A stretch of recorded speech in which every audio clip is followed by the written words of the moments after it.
নমস্কার এভরিওয়ান, সবাইকে ওয়েলকাম করছি নতুন একটি রেসিপি দেখার জন্য। আশা করি আপনারা সবাই ভালো আছেন এবং সুস্থ আছেন। আজকে শুধুমাত্র চিড়া দিয়ে পিঠা রেসিপি অথবা নাস্তাও বলতে পারেন। চিড়ার এই পিঠাটা খেতে কিন্তু ভীষণ টেস্টি হবে, তাছাড়া দীর্ঘদিন পর্যন্ত সংরক্ষণ করে খাওয়া যাবে। প্রথমে চিড়াগুলোকে ভালোভাবে ধুয়ে নিতে হবে। আমি একটা পাত্রে ঢেলে নিলাম, আর এখানে প্রায় 100 গ্রামের মতো চিড়া ব্যবহার করব। 100 গ্রাম চিড়া দিয়ে অনেকগুলো পিঠা তৈরি হবে। অনেক সময় দেখা যায় ঘরে আটা, ময়দা, চালের গুঁড়ো এগুলো কিছুই থাকে না, তবে আপনারা চাইলে চিড়া দিয়ে এই সমস্ত পিঠা অথবা নাস্তাগুলো তৈরি করে নিতে পারেন। আর চিড়ার এই পিঠাগুলো খেতে কিন্তু ভীষণ টেস্টি হয়, একবার খেলে স্বাদ কখনো ভোলা যাবে না।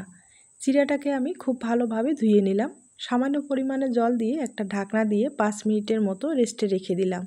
চিড়াটা কিন্তু পুরোপুরি নরম হতে হবে, আর চিড়াটা কিন্তু আমি 5 মিনিটের মতো ভিজিয়ে রেখেছি আর অনেকটাই নরম হয়েছে।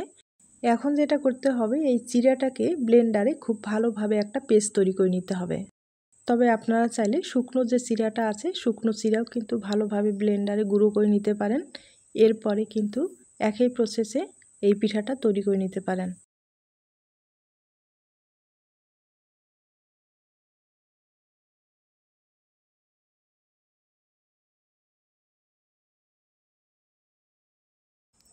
আমি খুব ভালোভাবে পেস্টটা তৈরি করে নিলাম। এবার পরিমাণ মতো জল ব্যবহার করতে হবে। এবার একটা হ্যান্ড উইচ দিয়ে খুব ভালোভাবে মিশিয়ে নেব। জলের পরিমাণটা বেশি পাতলা করতে যাবেন না, একটু ঘন করে তৈরি করে নিতে হবে। আর ভালোভাবে মিশানোর পরে এখানে কিন্তু একটা কাজ করতে হবে, আর সেটা আমার স্কিপ হয়ে গেছে। এখন কিন্তু চেলে নিতে হবে।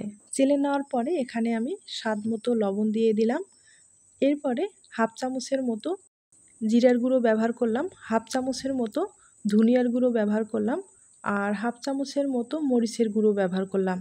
এরপরে এখানে একটা ম্যাগি মশলা দিব, আর ম্যাগি মশলাটা দিলে ফ্লেভারটা কিন্তু আরেকটু ভালো আসবে। আর এই মশলাগুলো দেওয়ার পরে খুব ভালোভাবে মিশিয়ে নিতে হবে। আর আমি আবারও বলছি, অবশ্যই কিন্তু চেলে নেবেন। চেলে না নিলে ডিজাইনটা তৈরি করতে সমস্যা হয়ে যাবে। অনেক সময় চিড়ার পেস্টটা তৈরি করার পরেও অনেক দানা থেকে যায়, তাই চেলে নিলে পিঠাগুলো যখন তৈরি করবেন তখন কোনো রকম সমস্যা হবে না।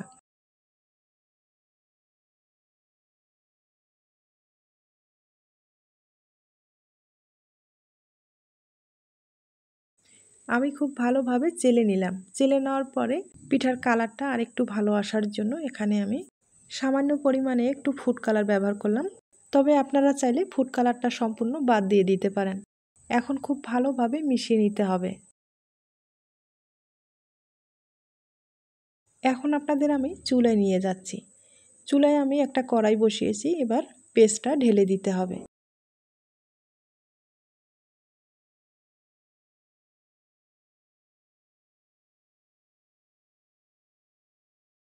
এখন খুব ভালোভাবে নেড়েচেড়ে নিতে হবে, নাড়াচাড়া কোনো অবস্থায় বন্ধ করা যাবে না। চুলার আঁচটা একবারে কম থাকবে, আর এভাবে নেড়েচেড়ে এই মিশ্রণটাকে একবারে ঘন করে নিয়ে আসতে হবে।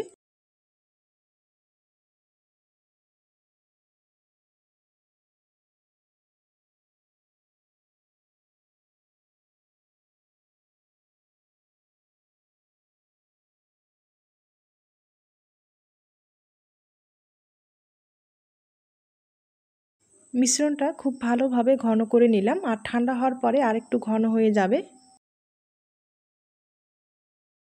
এখন আমি তুলে নিব। এরপরে পিঠাগুলো তৈরি করে আপনাদের দেখিয়ে দিচ্ছি। আপনারা কিন্তু এখন যে কোনো পিঠার ডিজাইন তৈরি করতে পারেন, আর আমি একটা সিরিঞ্জের সাহায্যে পিঠাগুলো তৈরি করে আপনাদের দেখিয়ে দিচ্ছি। আর সিরিঞ্জে অনেকগুলো ছিদ্র করা আছে, হাতে অবশ্যই হালকা করে একটু তেল লাগিয়ে নিতে পারেন।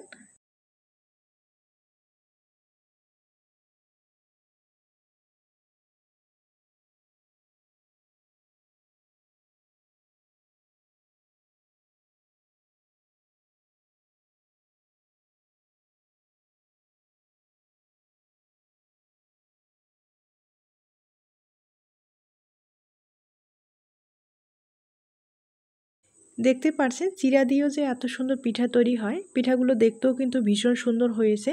আর এই পিঠাগুলো কিন্তু রোদ্রে শুকাতে হবে। এখনও কিন্তু অর্ধেক ডোটা বাকি আছে, আর এই ডো দিয়ে আমি আরেকটা ডিজাইনের পিঠা তৈরি করে দেখিয়ে দিচ্ছি। আমি একটা প্লাস্টিকের ব্যাগে ভরিয়ে নেব, এরপরে ডিজাইনটা তৈরি করে দেখিয়ে দিচ্ছি। তবে আপনারা চাইলে আপনাদের পছন্দ মতো ডিজাইন তৈরি করে নিতে পারেন।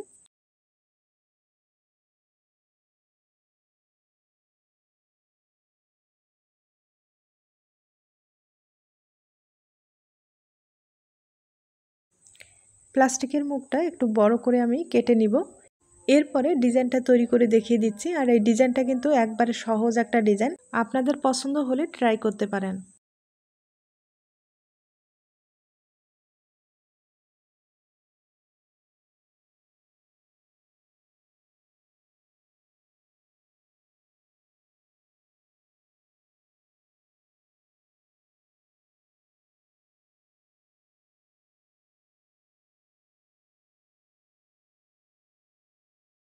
আমি আপনাদের 2 ধরনের পিঠা তৈরি করে দেখিয়ে দিলাম। এই পিঠাগুলো রোদ্রে শুকাতে হবে, রোদ্রে শুকার পরে আমি আপনাদের দেখিয়ে দিচ্ছি। আমি কিন্তু রোদ্রে শুকিয়েও নিলাম, আর শুকাতে প্রায় 2 দিনের মতো সময় লেগেছে। শুকানোর পরে দেখতেই পারছেন কতটা সুন্দর হয়েছে। এভাবে কিন্তু আপনারা দীর্ঘদিন পর্যন্ত সংরক্ষণ করতে পারেন। আর মাঝে মাঝে অবশ্যই কিন্তু একটু রোদ্রে দিতে হবে। আর যখন খেতে ইচ্ছে করবে তখন কিন্তু তেলে ভেজে খেলেই হয়ে যাবে। আর আমি আবারও বলছি, পিঠাটা খেতে কিন্তু ভীষণ টেস্টি, আপনারা চাইলে ট্রাই করতে পারেন। এবার আমি কয়েকটা পিঠা আপনাদের তেলে ভেজে দেখিয়ে দিচ্ছি। পিঠাগুলো ভাজতে কিন্তু বেশি সময় লাগবে না, তেলে দেবেন আর তুলে নেবেন।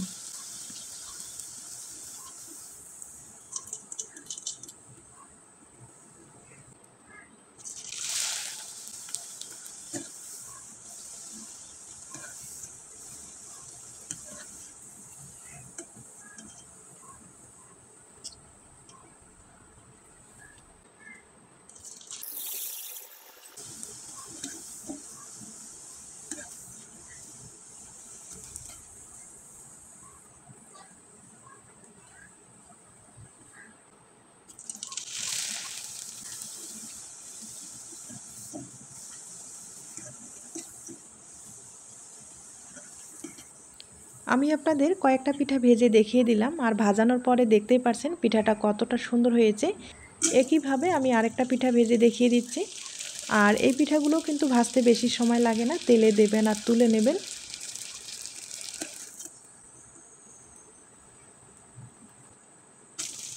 এখন আমি আপনাদের ভেঙে দেখিয়ে দিচ্ছি। তার আগে ছোট্ট একটা রিকোয়েস্ট থাকবে, পিঠার এই রেসিপিটি আপনাদের কাছে যদি ভালো লেগে থাকে বা আপনার কোনো উপকারে আসতে পারে তাহলে একটা লাইক দিতে পারেন। আর দেখতেই পারছেন এই পিঠাগুলো কতটা সুন্দর হয়েছে। এই পিঠাগুলো কিন্তু একবারে মুচমুচে, মুখে দিলে মিলিয়ে যাবে। তাছাড়া মশলাদার এই পিঠাটা আপনারা চাইলে ট্রাই করতে পারেন। তাহলে আজ এ পর্যন্ত, নতুন কোনো রেসিপির সাথে আবার দেখা হবে। নতুন রেসিপির জন্য সবাইকে আমন্ত্রণ রইল। সবাই ভালো থাকবেন এবং সুস্থ থাকবেন।